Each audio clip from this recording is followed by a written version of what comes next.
Good day, everyone, and welcome to the first installment of The Gadfly. Today's talk will be on what I call the Four Stages of Liberalism, and in it I want to explain just what I think liberalism was like when it got started and how it mutated into what we have today. Stage one I call virtue liberalism because it so happened that most of the first settlers in North America in the early 17th century belonged to small, morally bonded religious communities that had been suffering persecution in Europe from which they wanted desperately to be free.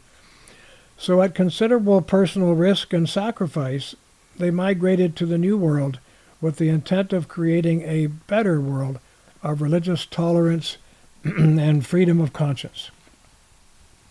However, they were not seeking personal freedom just for themselves in the sense of having only personally chosen commitments or obligations. They would have considered such a motive selfish, unnatural, and perhaps even a sin, and one that contradicts the very meaning of moral and social obligation. They would have said, we need freedom not to do just what we want, but to do what we ought to do.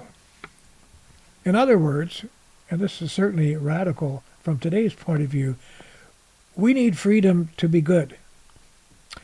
So by today's standards, they were a very conservative sort of liberal. However, their distinctive communitarian notion of freedom has been weakening for almost 3 centuries. We hardly ever hear anyone today insisting in no uncertain terms that we need to be free so that we can be good. And that is something worth thinking about. Stage 2 I call individual and property liberalism. By the early 18th century all over Europe, but especially in the New World, the virtue motive was slowly being displaced by more practical individual freedom and property rights motives. This shift was fueled mostly by the political philosophy of John Locke.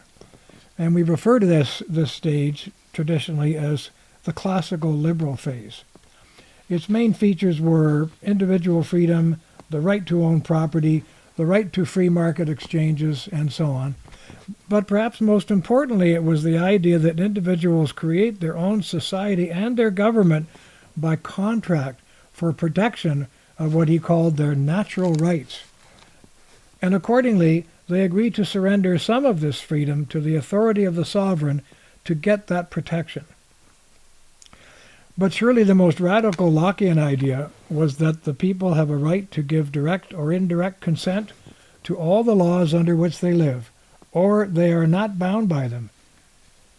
And so they also have a right of revolt in the event that the government breaks this contract by what Locke called a continued and serious abuses. This Lockean menu, which basically exalted private reason and will above normative law, was the basis of the American Declaration of Independence of July 4th, 1776, and this was a revolution in favor of radical liberty. So the 13 colonies soon began operating as a loose alliance of sovereign states, but their legislatures were just as soon filled by men of very little experience. Freedom was abused, and independence was pushed too far. 7 of the states began minting their own money. Some passed tariff laws against neighboring states. 9 states had their own navies, which often seized the ships of other states. Some states threatened war on others. In some, enraged citizens were dissolving their own legislatures and demanding the abolition of their debts, and worse. Thomas Jefferson, who had a lot to do with the Declaration of Independence, famously complained that, quote, an elective despotism was not the government we fought for, unquote.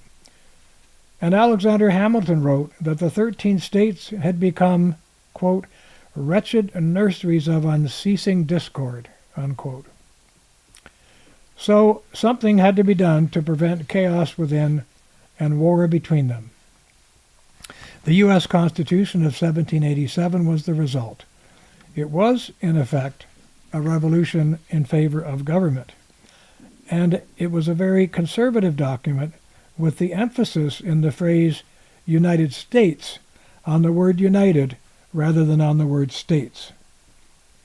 This was the framework for Stage 2 liberalism, a new kind of constitutionally ordered liberty that became an example to the world and stood America in good stead for over a century, primarily because there was still a very strong religious and moral foundation on which all were standing that prevented the classical liberty they enjoyed from descending into license and that blocked the federal government from invading the powers of the states. But there were other social and moral forces that were eroding this liberty motive. And this brings us to Stage 3, what I call equality liberalism. The question now is, how did those original liberty-loving but deeply social and very religious regimes mutate into the equality-loving, radically individualist, secular regimes we have today? It took only about a century and a half, but it began for a simple reason. Liberty for all was not producing the perfect society of which those first liberals had been dreaming.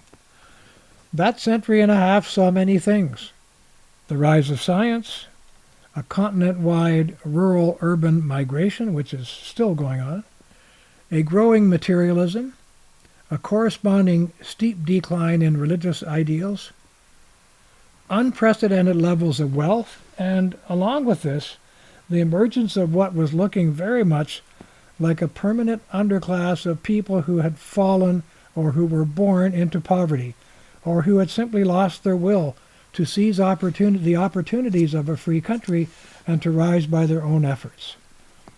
This engendered the new focus on equality. At this point, sincere freedom and property liberals were becoming disillusioned. They saw that under a regime rooted in freedom for all, some of the people were indeed very hard-working and did well, but some were lazy and became poor. Some were poor through no fault of their own. Some were bright, some stupid, some honest, some dishonest, and so on. Time passed. The people endured 2 world wars, with between them a depression, and the rise of a lot more class envy, especially as expressed in and spread throughout the West by the European socialist and communist movements, and in a weaker but no less pervasive form by our so-called progressive liberal democracies, much as we are seeing again today, by the way, with the Occupy Wall Street, and the envy produced by the 1%. In short, entire populations were now primed to abandon their original confidence in individual freedom, free markets, and personal responsibility, and for the first time to argue that social and economic success or trouble cannot all be due to internal traits, that a person's condition in life may also be a consequence of external causes, and possibly of an exploitive system. Of course, that's what Karl Marx had been arguing since the middle of the 19th century. This shift signaled a profound modification of the entire moral bedrock of the Western world. It was a slow shift in the allocation of responsibility for one's condition in life from self to others, or to the system. Meanwhile, at the same time, huge increases in productivity and wealth, combined with steep increases in the income tax this made possible, began providing Western governments with unprecedented tax harvests. By any reasonable measure, there were only a handful of wealthy nations at the turn of the 20th century, but there were 4-fold more by mid-century. These new tax harvests in turn began fueling a massive growth of programs aiming to fix the system, under rubrics such as the Just Society, the Great Society, and other catchy utopian labels.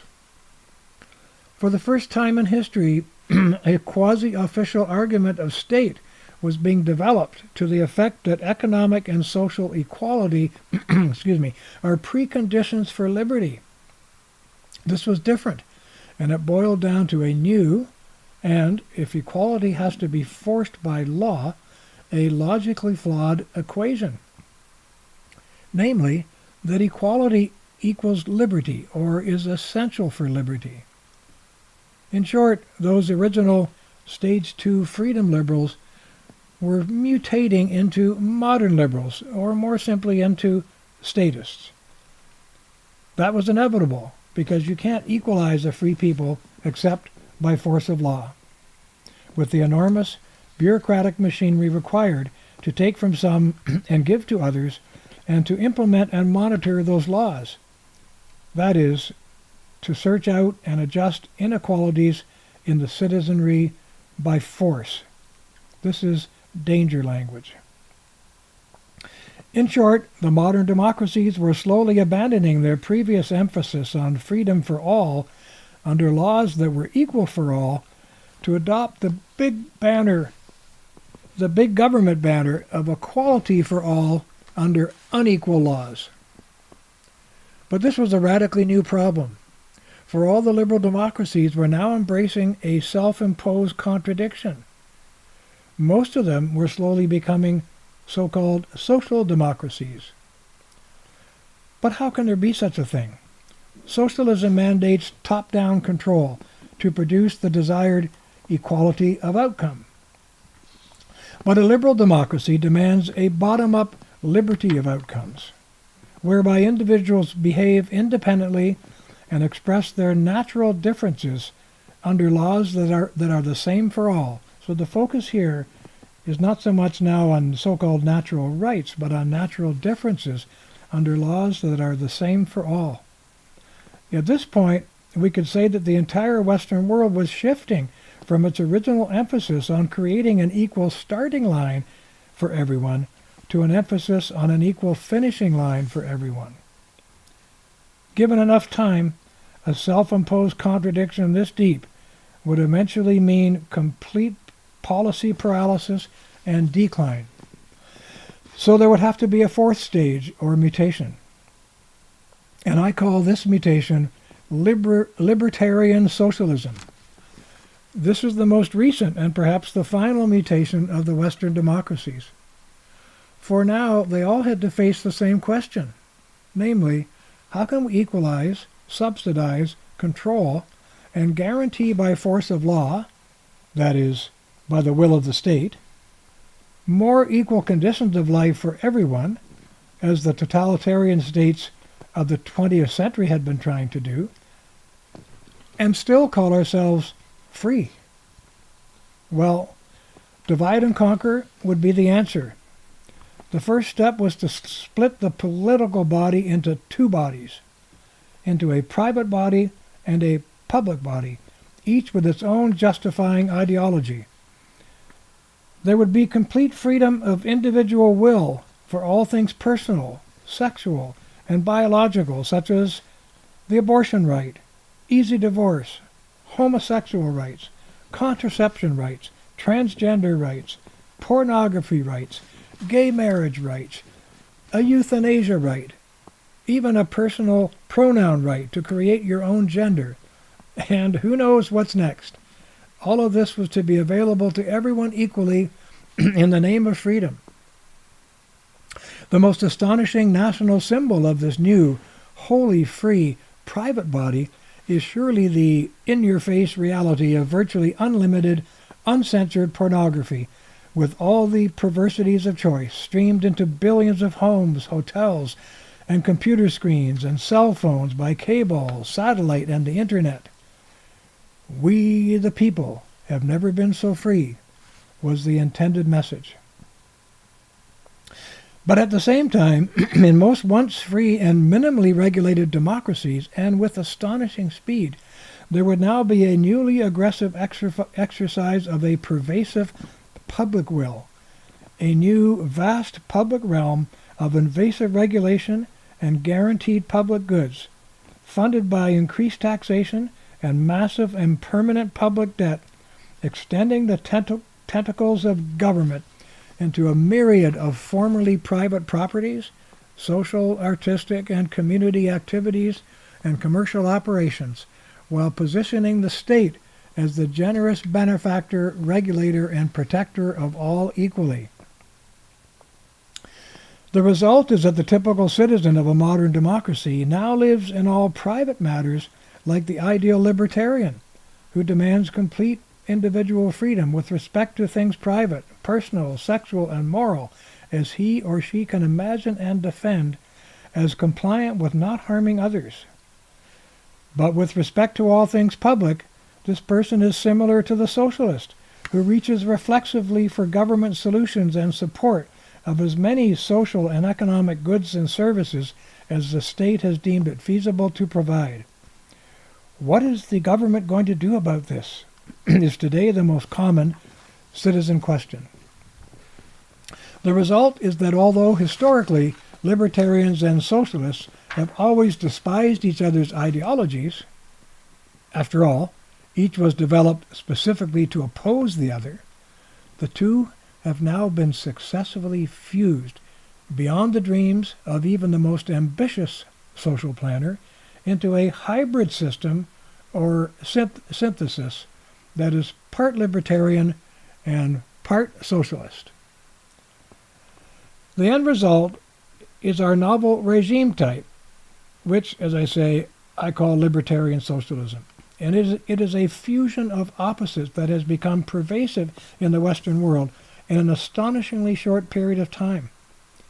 To achieve it, the unspoken trade offered as a lure to the people to give up their freedom was the just as unspoken understanding that they would not bemoan their diminished real political, property, and economic freedoms, nor the permeation of their lives by high taxation and minute regulation, if they were allowed more sexual and bodily freedoms and pleasures in exchange. Libertarian socialism is now a homogenized regime type throughout the Western world, a new trans-ethnic, transnational form as ubiquitous as Coca-Cola and the cell phone, that is so conducive to the growth of bureaucratic statism that many of these regimes have already become what I call tripartite states. These are states in which 1/3 of the people work hard to create wealth. Another 1/3 is employed by government at some level. And the last third receives significant annual income or benefits in kind from government. Once this final stage of the liberal democratic mutation is reached, there can be no return, except from eventual catastrophic decline. For in the voting booth, sooner or later, the last two segments will always gang up on the first, just like two wolves and a sheep voting on what to have for dinner. Well, that's it for today. I hope you enjoyed this edition of The Gadfly. Be sure to check out my books and the essays on my website, and you can follow me on Twitter @WilliamGardner. Thanks for listening.